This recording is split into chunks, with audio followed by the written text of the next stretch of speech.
Ya, pertama, hukum sholat berjamaah itu tidak wajib.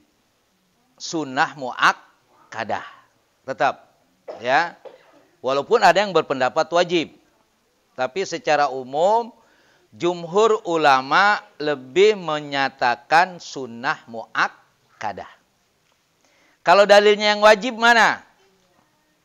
Ada orang yang buta. Ya, ini orang buta. Dia izin kepada Rasulullah. Karena dia buta, dia tidak usah sholatnya ke masjid. Satu, buta. Kedua, nggak ada yang nuntun. Ya. Ketiga, rumahnya jauh. Keempat, di jalan itu banyak binatang yang membahayakan dia. Dia izin sama Rasulullah. Saya tidak mungkin ke masjid karena tadi alasannya. Oke lah, kata Rasulullah. Tapi begitu Rasul tanya lagi, hal sami'tan nida? Apakah ente dengar adzan? Dengar. Kalau dengar, berangkat ke masjid. Nah, itu ya. Jadi itu yang menyatakan dalil wajib. Ya. Bahkan ada riwayat lagi. Kalau saja ada orang yang tidak berangkat ke masjid untuk berjamaah, saya akan menyuruh seseorang jadi imam, rumahnya akan saya bakar. Itu yang berpendapat sholat berjamaah wajib. Tapi secara umum jumhur menyatakan tidak wajib, sunnah muakkadah. Nah, saya nggak sholat berjamaah Ustadz di masjid, tapi berjamaah dengan istri. Nah, luar biasa ya? Ya, berjamaah dengan istri dan anak-anak. Pertanyaannya, bukan boleh atau tidak? Mana yang lebih utama? Karena kalau boleh ya tetap boleh. Ya, sholat di rumah dohor 2:30 boleh nggak?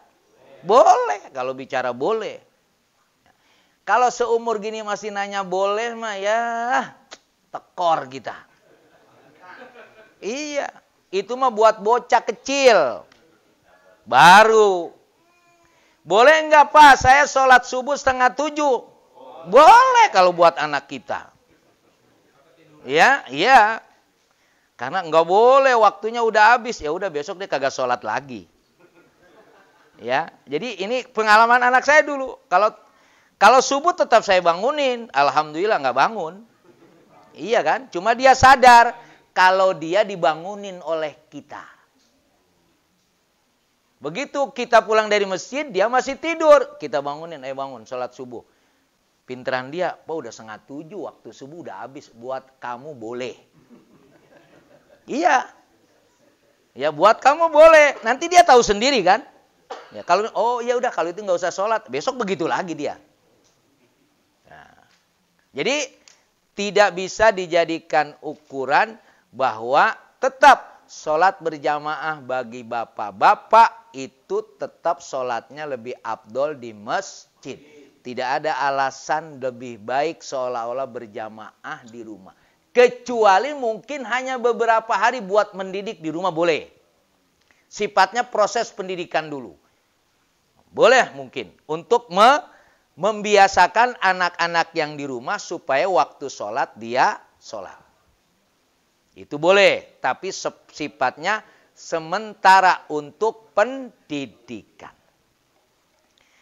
Nah terus emang antum tahu kalau pas sembada itu dia tidak sholat di Kuba, jangan-jangan sholatnya di Masjid Aqdom. Mungkin nggak? Mungkin. Tidak berarti orang Royal 1 ini sholatnya harus di Kuba. Nggak mesti. Iya, apalagi di Masjidil Haram. Kan sunahnya begini sebenarnya Pak. Kalau kita mau sholat, sunahnya adalah cari masjid yang agak jauh dan jamaahnya lebih banyak. Sunahnya begitu. Iya. Di mana di Tangerang nih, Dohor. Dohor nih jamaahnya yang paling banyak di mana? Antum udah tahu. kayaknya nggak ada lagi di Kuba. Ya sudah di Kuba udah. Misalnya, ya. Tuh. Yang jelas kita tidak bisa untuk laki-laki sholat di rumah walaupun bahasanya berjamaah. Nah kemudian tadi saya datang ke masjid masbuk. Gitu kan ya? Masbuk. Ya sudah, enggak apa-apa masbuk. Ya, cuma pertanyaannya memang kalau saya masbuk ini masih dapat nilai berjamaah atau tidak? Kan pertanyaannya begitu.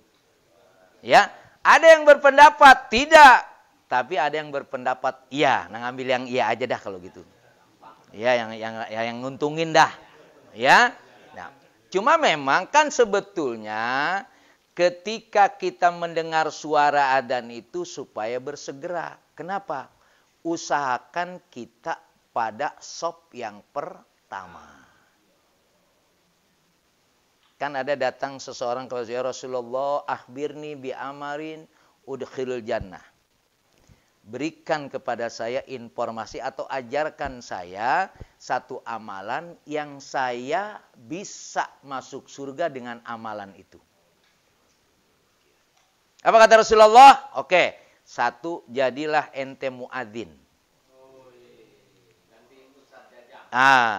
Jadilah ente muadzin. Ya, cuma kalau suaranya nggak beres, jangan jadi muadzin.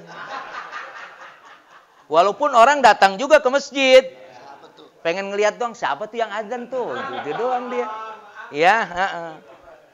Ya, kata seseorang tuh ya Rasulullah, kalau saya jadi muadzin nggak bisa, suara saya serak-serak banjir. Nah, udahlah kalau nggak bisa, jadilah imam. Ya, lebih parah itu Rasulullah. Oke dah. Kalau tidak muadzin karena perlu suara, apalagi jadi imam, kata Rasulullah, kalau sholat, sholatlah di saf yang pertama. Nah, karena saf yang pertama itu saful malaika. Cuma saya nggak tahu kalau di Masjid Kuba itu kira-kira ada yang berebut saf apa enggak. Nah, harus. Ya, saf yang pertama harus dikuasai. Jadi kalau Bapak di saf yang kedua, terus saf yang pertama ada yang kosong, Bapak kasih sama orang, itu namanya oon. Oon itu. Lebih kasar lagi itu namanya tolol. Ambil saf itu, jangan dikasih orang lain. Begitu Pak Sembada?